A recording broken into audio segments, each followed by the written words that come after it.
Nampak reporting an 8.2% rise in full-year headline earnings per share from 201 to 218 cents. The packaging company's operating profit up 8%, that due to a 60% increase in their African operations. Now the company declared a dividend of 98 cents. We caught up with outgoing CEO Andrew Marshall. We started off by asking him about the reasons behind their African success story. We've been in Africa a long time, so it's just starting to come through now, the results.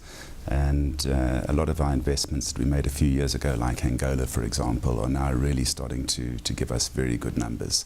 In Angola, we're doing about 20 million cans a month on our beverage can line. We're now doing about 80 million cans a month, and we've run out of capacity. And obviously, when you're running at capacity, the sales are there, the profits are there.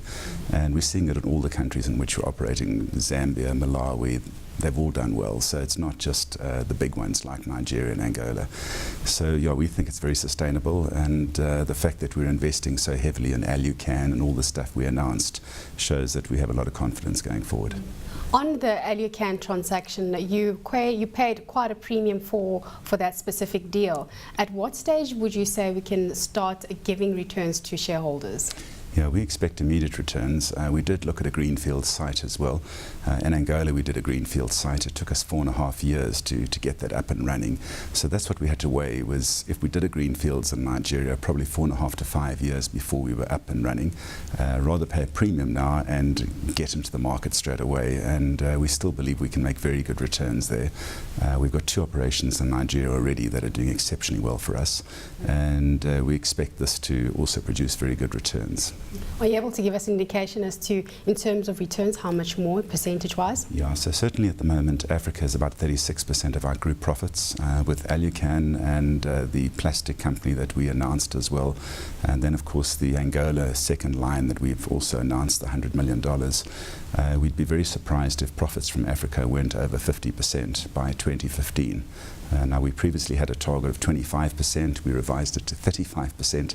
We're already over it at the moment, but clearly these new announcements, I think, will get us to there very comfortably. Speaking about announcements, there have been quite a few with regards to Nigeria. You going in, or you still, entrenching yourself in that specific region? But then you've had the likes of Woolworths that are pulling out.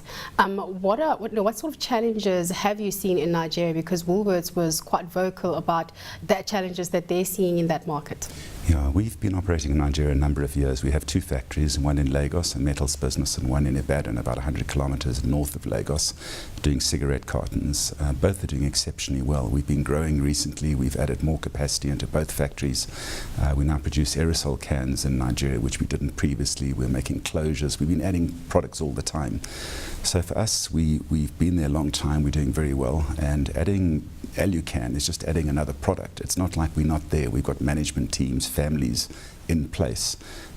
We're very happy with the returns we're getting in Nigeria, and the fact that we've also got this option to acquire the plastic company gives you an idea that we're very bullish and plan to expand it further. So you're saying, apart from the political issues that you had in the first part of the year, when it comes to operations in Nigeria, has it been smooth sailing for Nampak? Yes, no, it's a very profitable part of our business, and it applies to all our African countries, not just Nigeria. Zambia makes fantastic profits for us, so does Malawi, so does Kenya. So we're all over the place. We've just gone into Ethiopia. So we're finding that the political situation is much more normal in all of these countries. So when we add new lines, like we've done in Nigeria or these other countries, it's a commercial decision. If the customer wants the product and is prepared to pay a price that we think is fair, we'll add the capacity. We don't talk to the governments. They encourage us to add the extra manufacturing. So I think it's much more normal than it used to be. And how much capex will you be spending? And if you will be, where are you going to be spending it? Yeah, so we've announced with Alucan 3 billion rand, which is the first investment there. Alucan has the capability to add a second line, just like we designed in Angola. So that would probably another $100 million in a year or two's time. There's the plastic company that obviously we're hoping to do another year or 18 months as well. And then Angola is this $100 million that we've just announced. So we really are spending a lot in Africa.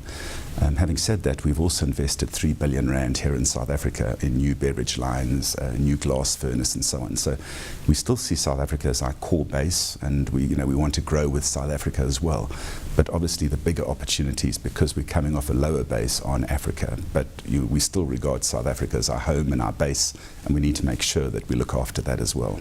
Now, speaking about South Africa, Tiger Brands came out with their results yesterday, and they mentioned that when it comes to weak consumer demand, did impact their margins. You're probably sitting in a similar boat. Would this lead to job cuts? Because this is what Tiger Brands has had to do. Is this in the cards for you? Yeah, we've certainly seen very weak demand in South Africa, and we can just reiterate what Tiger is saying, that it has been tough here. There's also the threat of imported products coming into the country. So if finished baked beans come into the country, which obviously is a big threat to Tiger, we lose the can, which we would have sold to Tiger. So, we are absolutely dependent on how people like Tiger, AVI, SAB, Coca-Cola do. So we've certainly seen weaker demand here, but clearly with the growth in Africa being 60+%, that's more than made up for what's happening